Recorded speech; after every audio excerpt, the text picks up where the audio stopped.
In this video, I'm going to show you how to connect Apex to Quantower.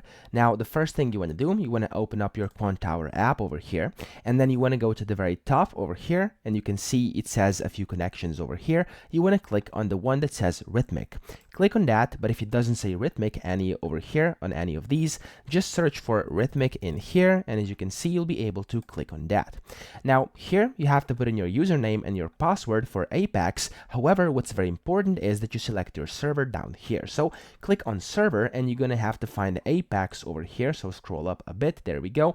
And here you'll be able to see your different Apex servers. So select the one that's, of course, relevant inside your Apex account. And then once you select the one, put in your credentials, press connect, and then you'll be able to connect Apex to Quantower via the Rhythmic Trader. So that's pretty much it. I hope this video helped you out. If it did, please subscribe to the channel and help me out as well.